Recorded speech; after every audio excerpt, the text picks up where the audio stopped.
Because this is what always happens when God is trying to do something in your life. The enemy will always present another enemy that is not the real enemy to keep you distracted from fighting the one that you're called to defeat. In David's case, it was his brother, his big brother. His name kind of sounds like Goliath, but it's not. Eliab. He was tall. For a minute, Samuel thought he was supposed to be the king because Saul was tall, and Samuel saw in Eliab what he had seen in Saul, which is height, not heart. And God said, don't look at his height, look at his heart. Stop judging your situation externally. It's what's inside that counts. It's what's inside that counts. And Eliab starts judging David's motives. He's like, look at this in verse 28. He goes, why have you come down here? And with whom did you leave those few sheep? Now, all of these things David had taken care of. He's a very responsible young man. But really what's happening here is I believe the enemy is trying to trigger David to get him to fight the wrong person. Because watch, if he stands here and argues with his brother, he will never even see his enemy. This might be the whole sermon for somebody. Now just look straight ahead if you're married. Sometimes you're fighting against what you're supposed to be fighting for. And you have to call a timeout sometimes. You have to sometimes be like, wait a minute, you're not my enemy. Wait a minute, you're not who I'm supposed to be fighting. And if David gets caught up fighting Eliab, he never sees Goliath. If he gets distracted, some of us are defeated simply because we're distracted. Now, you know how the story ends, but think about how it could have ended. David, for the next 2 hours, defends himself to Eliab.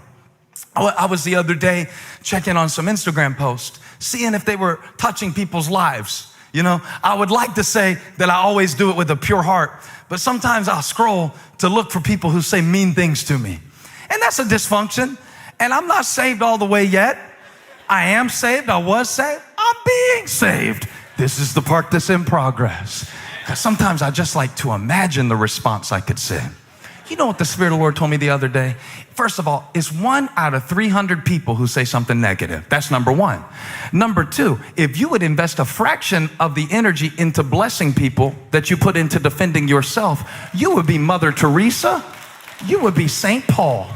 You could change the world if you would stop trying to defend yourself. And I'm coming right for you because some of us trip over an offense, and so we never defeat the real opponent because we stand and argue with Eliab and we never even get to Goliath.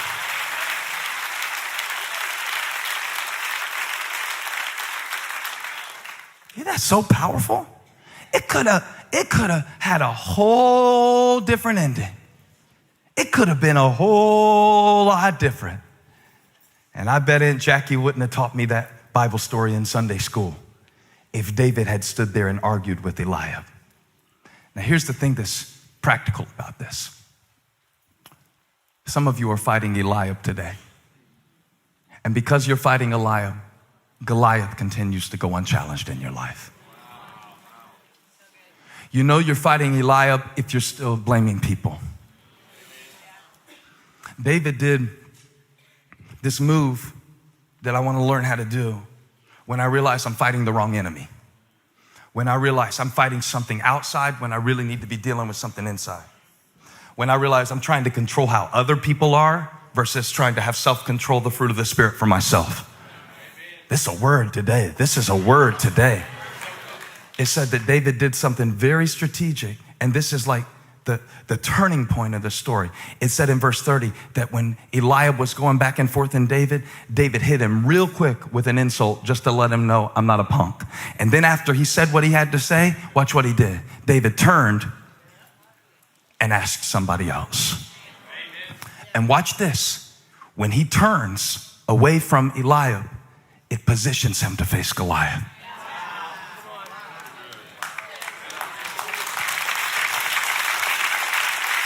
So whoever is for, you'll never even get to Goliath. You will never even get to the insecurity that is causing the issue if you keep blaming the people who are bringing it out for you to look at.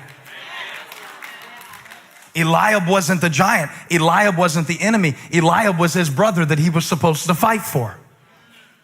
So now we've watched David, two different alternate endings. If he argues with Eliab, then he misses Goliath. If he doesn't obey his father in a simple thing, then he misses Goliath. It could have, Graham was so prophetic. He said, it could have ended a whole lot different. I was so mad at my mom for forgiving my dad. I didn't think he deserved it. What would that funeral have been like if she had listened to me rather than listening to God? If we weren't even on speaking terms when he died, it could have ended up. And I only bring it up because every story in this room is still being written. And sometimes you think you know how it ends. But what if it's not over yet? What if it's not over yet?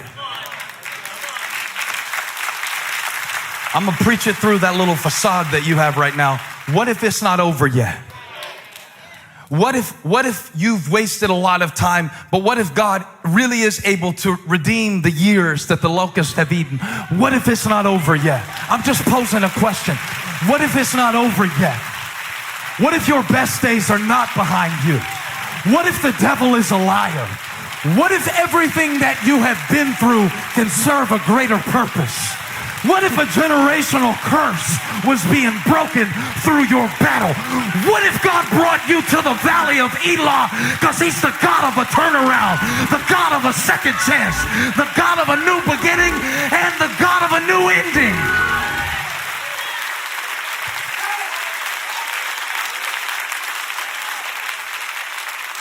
Mary and Martha said, I know how this story ends. But one thing they didn't know is that Jesus doesn't provide resurrection. He is resurrection. So if he's on the scene, watch this. When David showed up, he said, I come against you in the name of the Lord.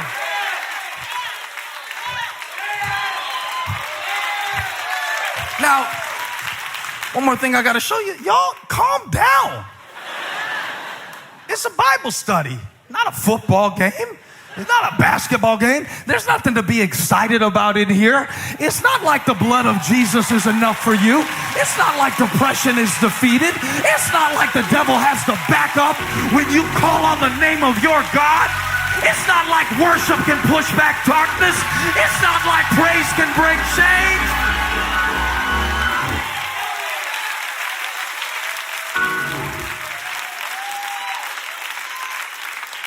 Y'all sit down. Because now he has to go through Saul, the one that should have been celebrating him, the one that should have been supporting him. David kills Goliath. Stop being so boring when you read the Bible. The Bible's boring. You're boring. Read it better. This thing could have had so many endings. It could have ended when David had a bad attitude toward the ordinary. It could have ended when David was fighting against who he was supposed to be fighting for. He could have got offended. It could have ended with ordinary. It could have ended with offense. And it could have ended with only. Do you know only? The spirit of lack and limitation. Do you know only? What Saul said to David? David was like showing Saul his resume. He's like, I'm pretty good at beating stuff that's bigger than me. I beat a lion one time. I beat a bear. Put me in, coach.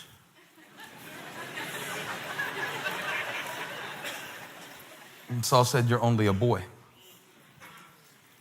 I wonder what you're only in your own mind.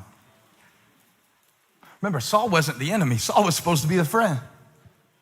You ever have something inside of you turn on you? You're only. I had it this week. I was thinking that I'm just a preacher because I was thinking how really influencing culture is done through rappers and fashion and others. And I was thinking about changing a generation, and I felt discouraged about it, like I'm only a preacher. But there's this one verse that always comes up when I think that way. And God told Jeremiah one time, he said, do not say I am only. Well, I was thinking about that. I know this isn't exactly what the text means, but I was thinking how God's name is I am. So when you say I am only, and you're supposed to take God's name, you mess up the name that he gave you by diminishing it in your own sight. I am only. Do not say I am only. Do not say I am only. I'm only a boy. But David said, no. I've never faced this giant before. Get ready to shout. But I brought the same God to this valley that I brought to the last valley. Because the only reason I'm preaching it is because you're standing in front of something right now. You've never seen this before. But David said, here's the common pattern I've noticed, okay? I dropped the lion. I dropped the bear. It only stands to reason that if the lion didn't stand a chance, if the bear didn't stand a chance, because they opposed my Father's business, if this giant opposes the purpose of God, I predict an upset victory over everything in your life that is bigger than you, that opposes the purpose of God within you. Come on, he's the God of a turnaround. So, I know, somebody shout, I know how this story ends, because I know who wrote it.